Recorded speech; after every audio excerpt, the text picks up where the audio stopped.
You are listening to the Jboy Show, your number one source from the SEC. My goal was to run through his soul and grab his heart when I run through his soul. Kurt, Nate, Coach Dab. Those are memories. I think we've established ourselves as, I think, the premier conference in college football.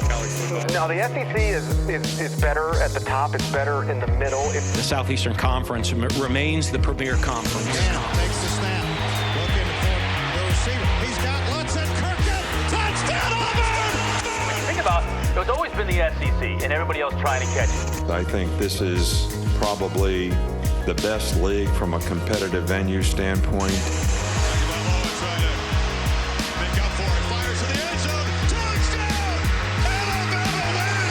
They have the most capable teams. You just look at those programs, the way they recruit, how they invest. Snap to Burrow. 3 steps. Fires. Back corner of the end zone. Over the shoulder catch. Did he hold on? He did. Justin Jefferson. Touchdown, Tiger.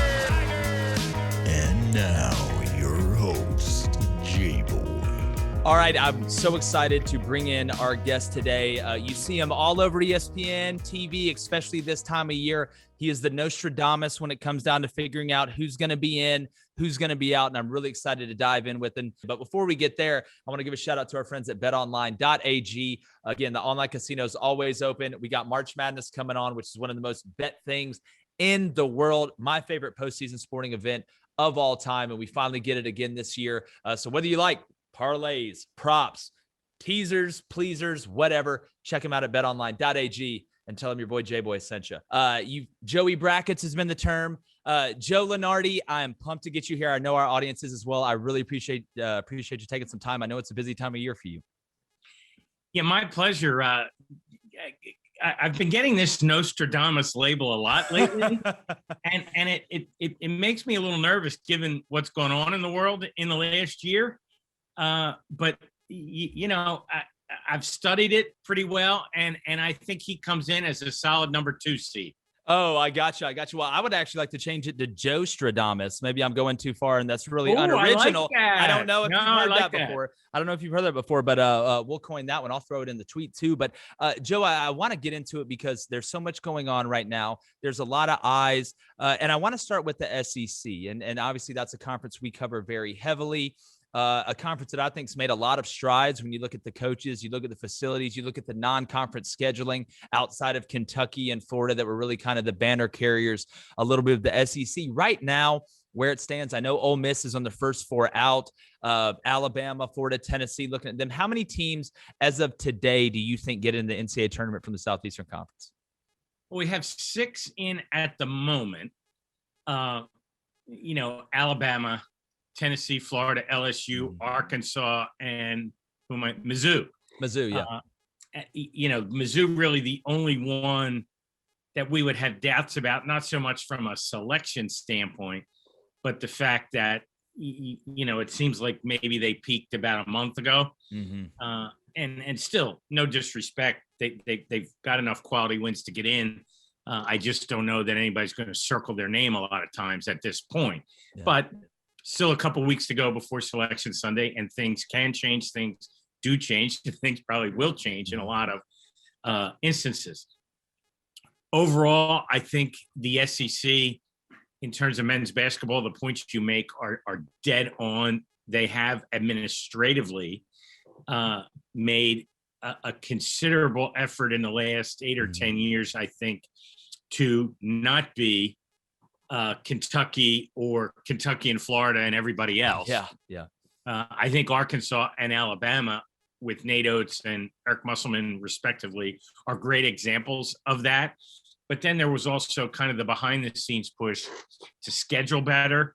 And that has resulted, look, when Kentucky or whomever goes 18-0 in the league, they're going to be a number 1 seed, exactly right?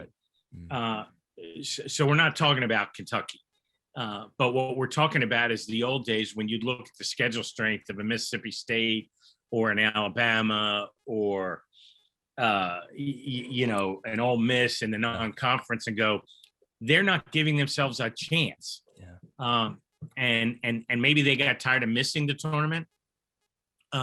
Maybe they got tired of me calling the old SEC West out and doing comments about how lousy their scheduling was. But you were right. You were right, though, Joe. That was exactly right. And to me, I think it's interesting as a coach in the SEC because obviously you want your team to be the best, but you need the conference to be good. Like you look at a team like Ole Miss coming down the stretch, you need quality wins. Bad wins get you nothing. And the deeper the league is, the more quality wins you get. And I think you're spot on. And I want to talk about Alabama for a second, Joe. Obviously, they lost to Arkansas the other night, but it's been an amazing season for them. The 1 seed, I'm guessing, is out of the picture. Is it looking like a 2 to you right now or a 3, depending on how they finish? Do they need to, and I know this sounds crazy, maybe win a couple games in the SEC tournament? I know they finished. They've got Auburn on the schedule. How do you see them kind of solidifying that 2 seed, or is it pretty much done? Well, I think in the macro, you step back and say, okay, does it really matter if they're a 2 or a 3, right? Because if you project out in the tournament, what they want to do is avoid playing a 1, especially this year's ones, as long as possible. Yeah. Because whether they're a 2 playing a 3 in the Sweet 16 or vice versa, that's a 50-50 game, right? Yeah. They have to play that well that night if they're going to advance. And the only difference is who's wearing white.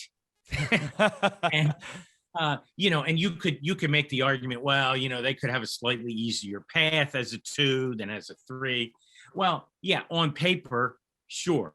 But what other upsets might occur before that to make it moot? So, I tend to look a little bit deeper. Now, that's the macro. The micro is, because this is a game played by humans and not bracketologists, are they going to be feeling good about themselves when they go to Indianapolis? Yeah. And in order to do that, they don't want a double-digit loss at Arkansas probably being top of mind. They want to be on a little bit of a roll. I'm not suggesting that means they need to win the SEC tournament in order to have a good run in Indy, but you don't want to be on a losing streak either. Exactly. They'll want to play a couple good games here down the stretch and at the SEC tournament in order to pretty closely resemble the Alabama that they've been most of the season. And I've been really high on them from the start. It took a little heat. I think I had them as a 1 seed at one point for about an hour and a half. and then they lost 2 out of 3, including the challenge game at Oklahoma. And they're really not a 1 seed, but they had enough of a profile to be in the conversation for a while. Now I put them right in the middle of the 2 line. And if I had a better mortgage payment, I would say they stay there. But since they can't move up realistically and they can lose unexpectedly, they can move down. And what I'm trying to say to the Alabama people is it's not the end of the world. No, without a doubt. And you talk about momentum, and we always talk about seeding, but you want your team playing well going into the tournament and catching fire. And one team that is doing that right now is Arkansas. You look at what Eric Musselman's doing. They get the big win against Alabama, but I think they figured out a way to win without Desi Seals really having to carry the load, and they're really starting to be able to put it together. You look at guys like Justin Smith, who's a backbone of that team and that roster, and Eric Musselman's such a great coach.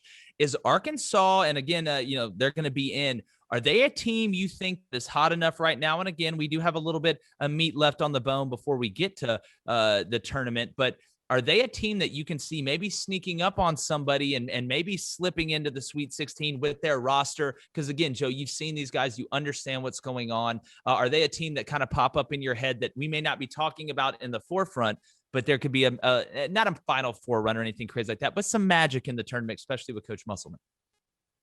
I have 2 words for you. South Carolina. Yes. Wow. Who would have thought heading into that tournament? Now, they had some star power at the top, for sure. But, I mean, nobody was talking about South Carolina as a Final Four team. And there they were. Wasn't it an all-SEC regional final? Yeah. At the Garden, I remember being in Penn Station that day in New York City. I wasn't going to the game, oddly enough. I was taking my daughter back to college for spring break. And, there's all these, Gator people and South Carolina people walking through. And oddly enough, at that time of year in a place like Penn Station, someone or two people might go, "Hey, there's Joey Brackets." And, I ended up saying, why can't South Carolina win at this point? And I would say the same thing about Arkansas. Do I put Arkansas in the category of Gonzaga and Baylor and Michigan and whomever? No. But could they be in the Elite Eight on a good run? Absolutely. No, and I'm very interested to play out. You talk about South Carolina. You look at Auburn, even though they were hot in the SEC tournament, making that run, beating Kansas, Kentucky, North Carolina, a couple of them really bad. And that's what I love about the tournament, Joe. You just, we forecast it. That's why I think it's the greatest sporting event on the planet, in my opinion, and I'll catch flack for that. But I love it. I'll watch every game. And as we're winding down here, I know you're a busy man. I want to talk about Ole Miss for a second because they've been hot. You look at what Schuler has done. Kermit Davis, in my opinion, one of the most underrated coaches in the deal. You look at what he's able to do defensively, how he's able to get his guys to be able to play and switch defenses literally multiple times during the game and not lose communication and not lose leverage. What does Ole Miss have to do? They're on the first four out right now. Make sure you check out, go to Bracketology on ESPN. If you're not subscribed on ESPN Plus, be smart, go do it. These guys know what they're talking about. What does Ole Miss have to do, Joe, to get in? Do they got to go win the tournament? Do they got to win? They got to beat Vandy, then Kentucky, then win 2 games and hope somebody else loses? Kind of where do you put that right now? Yeah, I think that, the Vandy is one of those classic can only hurt you games, right? At this point of the season. Kentucky's just a dangerous game for so many reasons. Yeah. Primarily because Kentucky needs it just as much, if not more. Because they're still holding out, I guess, the illusion of an at-large bid. If everything goes right, I don't live in that, world. Yeah. You mean fantasy land, Joe? No, I just mean I'm pretty sure they're 8-13, right? And it doesn't mean they're not good enough.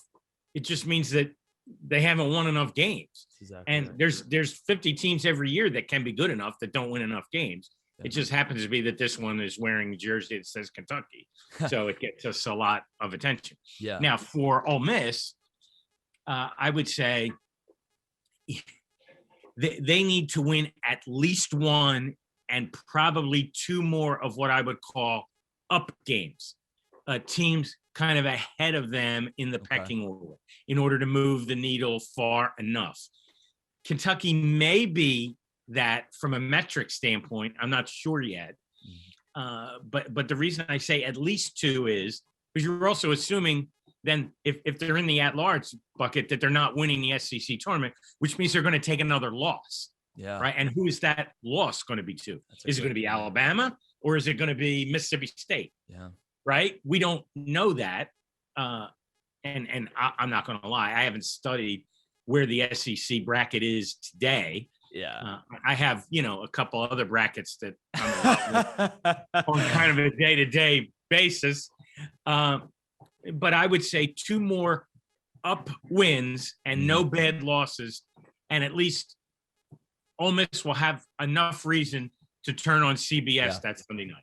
Definitely. And I'm gonna go ahead and borrow that up game phrase. I'm gonna use it, but I'm gonna give you credit. I think that does make a lot of sense. And again, you talk about winning those games and then having a quality loss, as crazy as that sounds, if they get to that threshold. I just think it's so interesting. And Ole Miss is obviously a team that everybody's keeping track of. But if you want shoes that you actually ordered and you want a good price and you want to get them quick, go over to ebay.com/sneakers. All right. They've got an authenticity team that's waiting. They're guaranteeing you're going to get what you want, whether it's the tag, the box, the logo, the threads, the tongue, the sole, the shoe. It's going to be exactly what you ordered. There is no funny business. Trust me.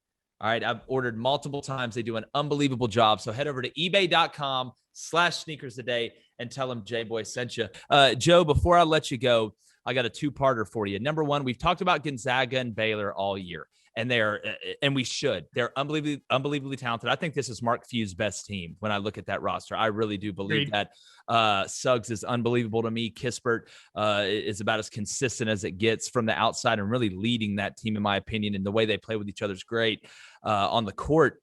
But when you look at a team like Michigan, and how hot they are right now. Is Michigan now in that conversation with Gonzaga and Baylor? Because I watch them, Joe, and it's a fist fight out there with those guys. They're big, they're physical. I think if Michigan played Baylor, they may need to put football pads and a helmet on, because it's going to get, to quote a coach that had a big loss to LSU in the Bourbon Bowl, it could get awfully physical around here.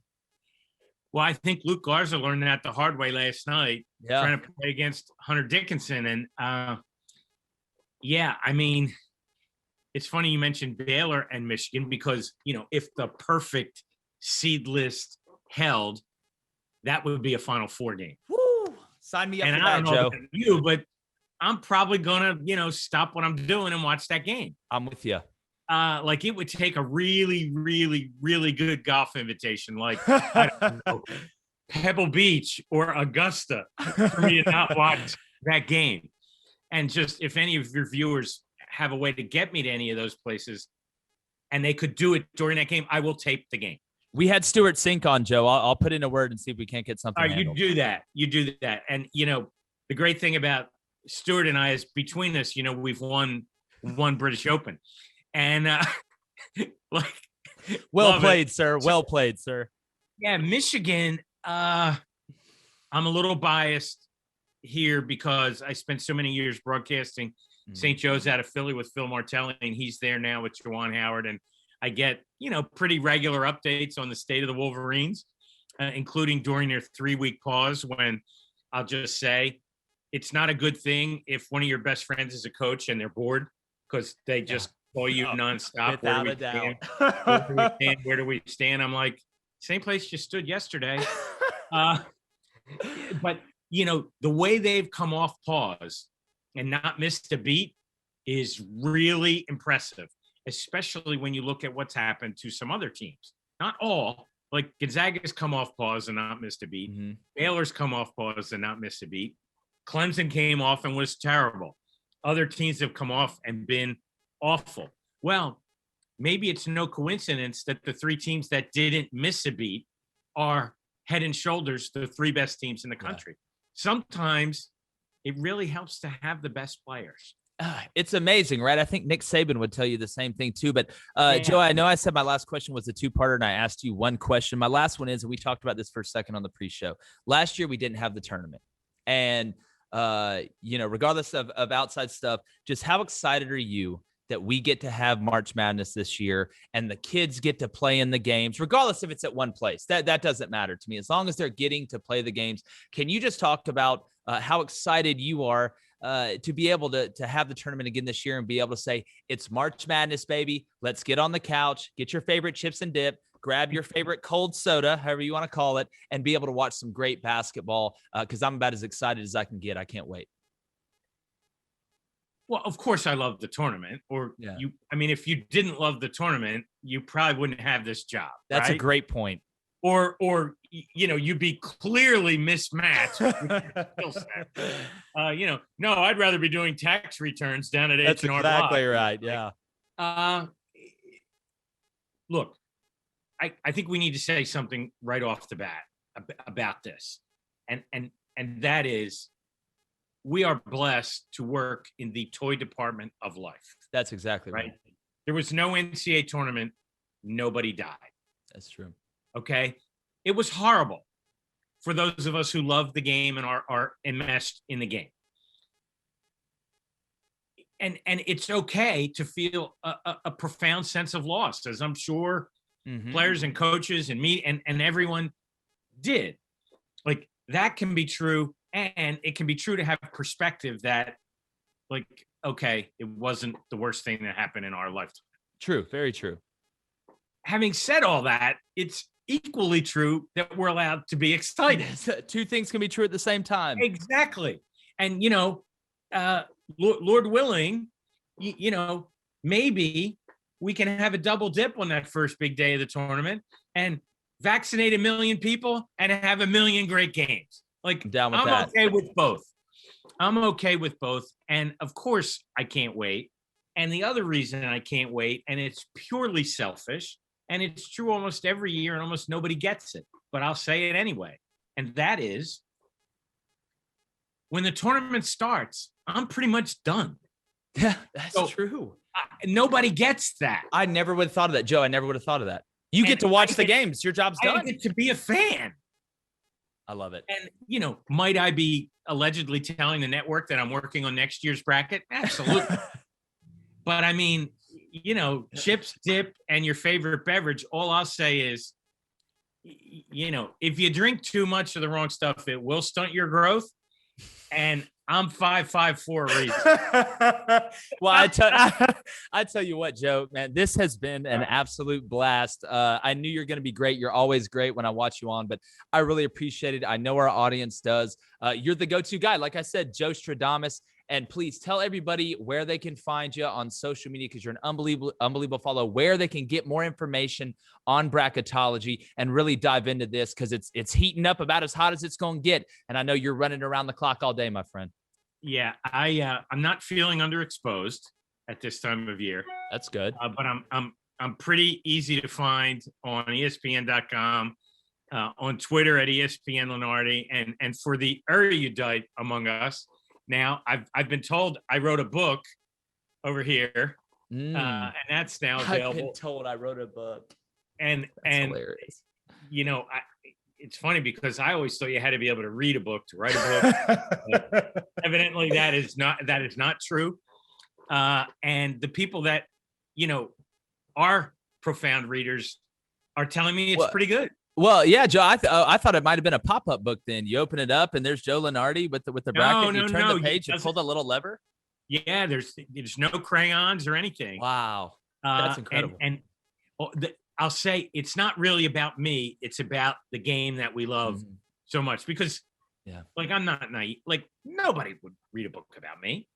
I wouldn't read a book. I don't know, Joe. You've kind of you have carved out, your path. I say you're the, and I don't want to compare. You're the Mel Kiper, in my opinion, of college basketball. Because again, when I think of where am I going to go to find out if my team is in, there's really one person that I look to, and that's Joey Brackets. You got Joey Chestnut, he can eat a lot of hot dogs. You got Joey Brackets, he can predict a lot of who's going to be where and the seeding. And again, it's something where all of us, especially the fans, fanatics, and addicts of college basketball, absolutely love keeping up with it and knowing by the second, strength of schedule, all that stuff. And you really do offer a great service. Like you said, it is the toy department of life, but it's not an easy job. And I know it takes a ton of work behind the scenes as well, getting that information. And we really do appreciate it. And like I said, it's an honor to have you on, and everybody needs to go check out the book and check you out on ESPN.com and social media as well. And like I said, it was an honor to have you on.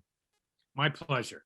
Definitely. And it's an honor to have you guys watching as usual, whether it's YouTube, listening on Apple Podcasts and Spotify. Again, going to keep bringing you the great content. Merchandise is on the way. Hope you guys are having a great weekend. Get ready to watch some great games, and let's going to see who's makes the tournament. It's been another edition of the Jboy Show, and Jboy is gone. The Jboy Show is produced by David Cohn, technical director Dave Hammock, creative director David Culbertson, audio engineer Feyzan, production assistant Kyle Orr, and our executive producers Jake Crain, Vince Thompson, and of course we film at Melt Sports in Atlanta, GA. So come check us out.